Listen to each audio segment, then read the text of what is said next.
fueron a ver por debajo tuyo, efectuando la aproximación. ¿Qué tiempo tiene para permanecer en su aproximación Lima Marítimo? Estamos con emergencia de combustible, señorita, por eso le pido de una vez curso final. À l'automne 2016, Chapecoense vient réveiller. Ce petit club du sud du Brésil réussit la plus belle saison de son histoire. Contre toute attente, Chapecoense s'est hissé en finale de la Copa Sudamericana, défiant tous les pronostics.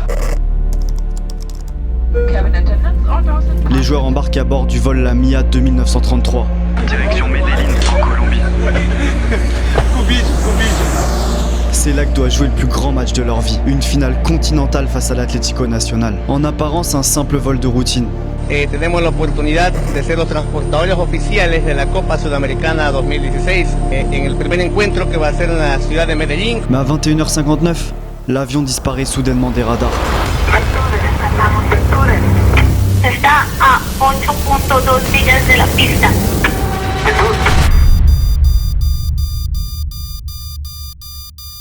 Les gars, avant de se plonger dans cette histoire, petit aparté, vous êtes très nombreux à me laisser des commentaires, me contacter en DM, etc. Sachez que je lis tout et que ça me fait extrêmement chaud au cœur, ça donne beaucoup de force. Mais vous êtes aussi beaucoup à regarder les contenus sans forcément vous abonner. Si vous kiffez les vidéos, pensez à le faire. C'est pas grand chose pour vous et moi ça m'aide énormément. Ça me permet de proposer des projets toujours plus ambitieux. Pour ceux qui me suivent depuis le début, on continue le tour du monde évidemment. Le Samos Football Tour, on s'arrête pas. Mais à côté de ça, nouvelle petite DA, on raconte des petites histoires à la maison. Ça va permettre de sortir des vidéos plus régulièrement, débattre ensemble, kiffer. Donc montez dans le train les gars, il est encore temps. Franchement, il y a de la place pour tout le monde ici. Et allez checker les réseaux aussi, les réseaux sociaux. Il y a pas mal de contenu annexe qui pop. Donc voilà, je voulais juste vous dire ça avant qu'on se plonge dans cette histoire. Let's go.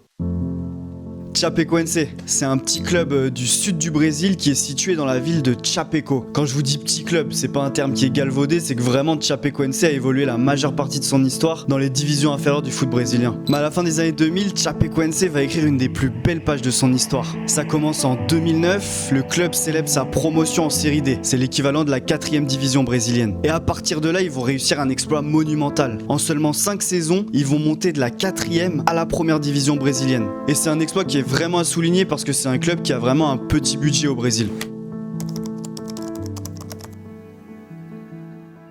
Bon, pour leur première saison dans l'élite, Chapecoense va réaliser une année correcte. Ils vont terminer 15e du championnat et donc ils vont assurer leur maintien pour la saison suivante. Mais ce qui est intéressant, c'est qu'au Brésil, en fait, le système de la 7e à la 12e place, tu te qualifies pour la Copa Sudamericana. C'est l'équivalent de l'Europa League en Amérique du Sud. Donc en finissant 15e, en théorie, Chapecoense n'aurait pas dû jouer cette compétition, mais ils vont quand même hériter d'un ticket. Pourquoi ? Parce qu'en fait, il y a des clubs qui étaient classés au-dessus de Chapecoense dans le classement, qui se sont eux qualifiés pour la Libertadores et donc qui ont libéré leur place. Bref, ce qu'il faut retenir, c'est que pour la première fois de leur histoire, Chapecoense va jouer la Sudamericana et franchement, pour une première, ils vont vraiment pas être ridicules. Ils vont aller jusqu'au quart de finale et ils seront éliminés par l'immense River Plate après une prestation très solide. En parallèle, en championnat, ils terminent cette saison-là 14e et comme l'année passée, ils bénéficient d'un ticket pour la Sudamericana la saison suivante.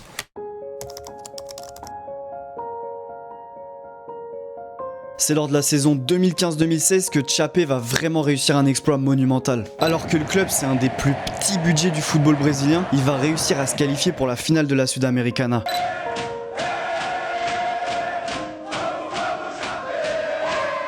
Le 1er décembre 2016, Chapecoense a rendez-vous avec l'histoire. Chape doit disputer sa finale face à un géant du foot sud-américain, les Colombiens de l'Atlético Nacional. Le match aller a lieu à Medellín. Et pour assurer ce voyage, le club choisit la Mia. C'est une petite compagnie aérienne charter que le club a déjà emprunté auparavant pour se rendre à des matchs à l'extérieur, qui possède 3 avions de type RJ85. Tenemos la oportunidad de ser los transportadores oficiales de la Copa Sudamericana 2016 en el primer encuentro que va a ser en la ciudad de Medellín con el equipo Chapeco de Brasil contra el equipo nacional de Medellín. Soucieux de réduire ses coûts, le club a pour habitude d'emprunter cette compagnie low cost bolivienne qui s'est spécialisée entre autres dans le transport d'équipes sportives. Et d'ailleurs pour la petite anecdote, 2 semaines auparavant, c'est la sélection argentine de Lionel Messi qui a emprunté exactement le même avion pour se rendre à un match face au Brésil. Estamos muito orgulhosos de representar o Brasil, chegar a essa final, principalmente porque representamos uma equipe considerada média ou pequena no Brasil. E isso nos fortalece ainda mais e nos orgulha muito mais. Pour se rendre à la finale de la Copa Sudamericana, Chapecoense souhaitait initialement un vol direct de Guarulhos, qui est une ville de l'état de Sao Paulo, à Medellín. Mais les règles de l'aviation internationale, c'est un game très particulier, assez complexe, et en gros, comme la MIA c'est une compagnie bolivienne, elle avait pas le droit d'effectuer un vol direct du Brésil à la Colombie. Bref, je rentre pas dans les détails, mais ce que vous devez retenir, c'est que pour effectuer ce voyage avec la MIA, le club est obligé de faire une escale en Bolivie pour pouvoir se rendre ensuite à Medellín. Du coup, le plan de vol imaginé par l'équipage, il est assez serré en timing et il ressemble à ça. Les joueurs de Chapecoense prendront d'abord un vol commercial de Guarulhos au Brésil pour se rendre à Santa Cruz de la Sierra en Bolivie avant d'embarquer donc sur le vol Lamia 2933 en direction de Medellín. Au final, aucune escale n'est prévue dans le plan de vol. Faut savoir qu'un vol direct de Santa Cruz de la Sierra à Medellín, ça prend environ 4h22 minutes. Et c'est quasiment à quelques minutes près l'autonomie de carburant exacte du modèle RJ85 qui transporte l'équipe de Chapecoense. Et à ce moment précis, Miguel Quiroga il enfreint complètement son devoir de pilote. Parce que les réglementations internationales, elles exigent que chaque avion ait 30 minutes d'autonomie en carburant supplémentaire une fois arrivé à destination. Ça permet d'anticiper tout type d'imprévu et donc sur un vol direct de Santa Cruz de la Sierra à Medellín avec le modèle RJ85, ces conditions-là, elles sont pas du tout remplies. Les autorités boliviennes font alors remarquer ce danger mais finissent par valider ce plan de vol. Une escale à Cobija pour ravitailler le carburant de l'appareil a été un temps envisagée, mais cette option est finalement abandonnée par l'équipage. Pourquoi ? Parce que l'aéroport de Cobija il ferme ses portes à la nuit tombée et à partir de là il opère que sur demande spéciale en nocturne. Et ce jour-là la MIA n'a fait aucune demande d'extension d'horaire. À ce moment-là il y a une autre option qui est encore possible, c'est celle d'effectuer une escale à Bogota pour recharger le carburant de l'appareil avant de repartir vers Medellín. Mais le pilote Miguel Quiroga, qui est également le copropriétaire de la compagnie aérienne la MIA, il prend la décision de s'envoler directement pour Medellín. Momento importante para a Chapecoense, né? E a companhia nós já trabalhamos com eles no jogo de Barranquilla, fomos muito bem atendidos e agora vai fazer esse novo trajeto conosco e a gente espera que nos deem sorte como foi da primeira vez, que a gente consiga fazer.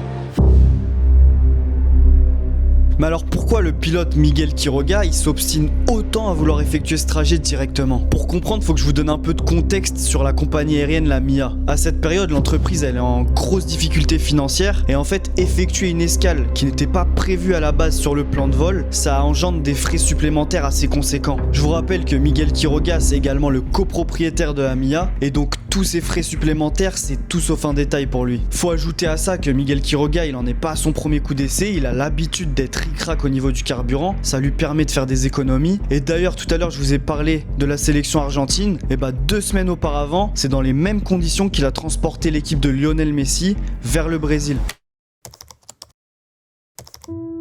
C'est le grand jour et les joueurs de Chapecoense s'envolent de l'aéroport international de Guarulhos, direction Santa Cruz de la Sierra, en Bolivie.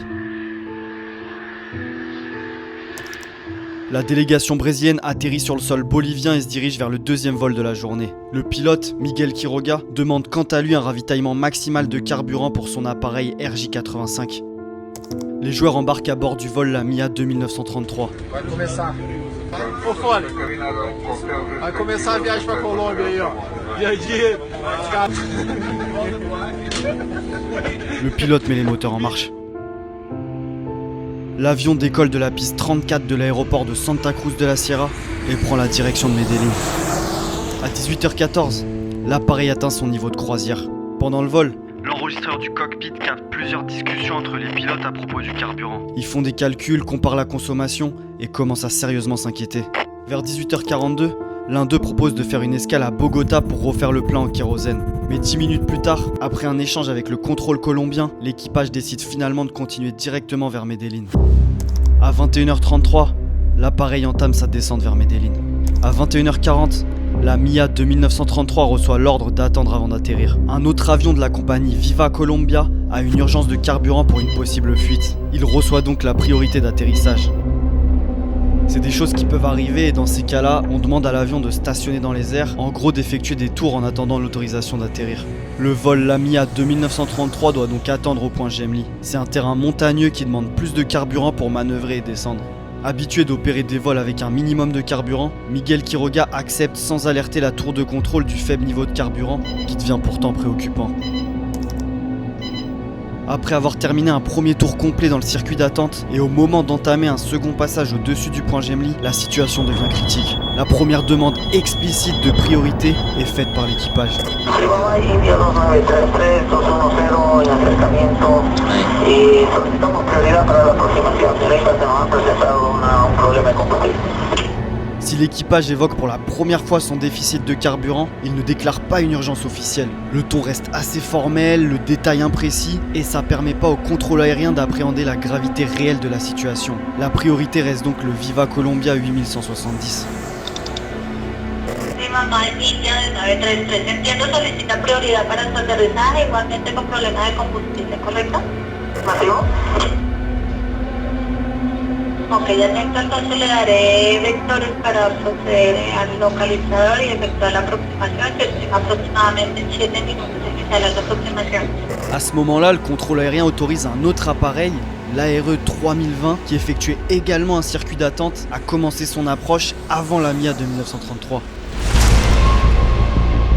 Lima India 933. Notifica rumbo. 179 alejamiento. Mantenga presente rumbo y espere para continuar su descenso. Mantener presente rumbo y estamos acercando. Le contrôleur croit alors qu'il est encore possible de patienter, mais à bord de la MIA 2933, le carburant est déjà à sec dans presque tous les réservoirs. À peine une minute plus tard, Miguel Quiroga tente une dernière fois de relancer le contrôle aérien pour atterrir. Lima India 2933 solicita vectores para acercamiento, señorita. Atento, tengo una aeronave por debajo suyo efectuando la aproximación y adicional están efectuando la revisión de pista. ¿Qué tiempo tiene para permanecer en su aproximación Lima India? Estamos con emergencia de combustible, señorita, por eso le pido de una vez curso final. Y solicito descenso inmediato a Lima India 2933. À 21h53, le contrôleur autorise enfin le virage d'approche. Dans le cockpit, les manettes sont ramenées en arrière, l'avion entame sa descente. Les pilotes sortent le train, déploient les volets. Sur le papier, tout semble normal. Mais sous le capot, les réservoirs sont presque vides. À 21h53 et 45 secondes, le moteur numéro 3 s'arrête. Et 13 secondes plus tard, le numéro 4 s'éteint à son tour. L'appareil continue pourtant de descendre en silence. À 21h55, les alarmes se succèdent dans le cockpit. Après les moteurs 3 et 4 situés sur l'aile droite de l'appareil, c'est au tour des moteurs numéro 2 puis du numéro 1 de lâcher à leur tour. En moins de 2 minutes, les 4 moteurs de l'appareil se sont éteints. Le radar d'altitude cesse également de fonctionner, ne permettant plus au contrôle aérien de localiser l'appareil. À 21h55 et 48 secondes, l'enregistreur du cockpit s'arrête. Le vol Lamia 2933 devient un planeur de 45 tonnes, suspendu dans la nuit noire de Medellín. Le contrôle aérien annule alors l'autorisation d'approche précédemment donnée à l'aéronef ARE 3020. Mais malheureusement, il est déjà trop tard. Señorita, Lima India 2933 está en falla total, eléctrica total y combustible.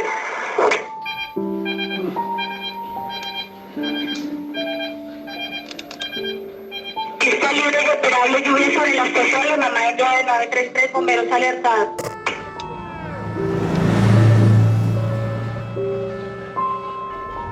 Cuidado, Lima India. Vectores, señorita, vectores a la pista.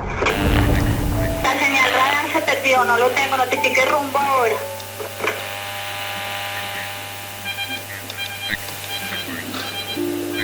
Vamos con rumbo 360. Con rumbo, mire por la izquierda, 010, procedería al localizador del borde Río Negro, una milla delante del borde. Al momento usted se encuentra, correcto, le confirmo, por la izquierda con rumbo 350. Izquierda 350, señorita. Sí, correcto, usted está a 0,1 milla del borde Río Negro. No lo tengo con la altitud, Lima India. Los 9.000 pies, señorita. Vectores, vectores. Está a 8.2 millas de la pista.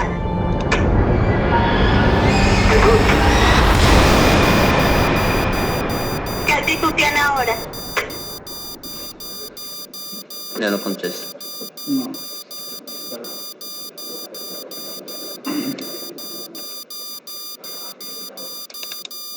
Mamá India de 933, posición.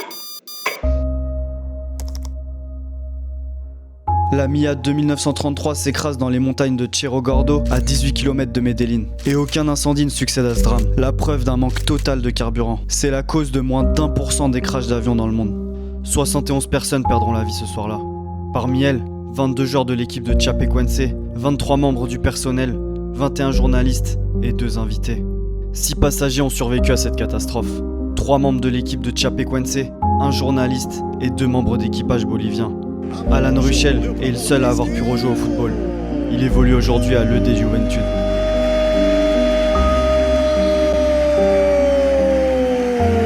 Da Chape!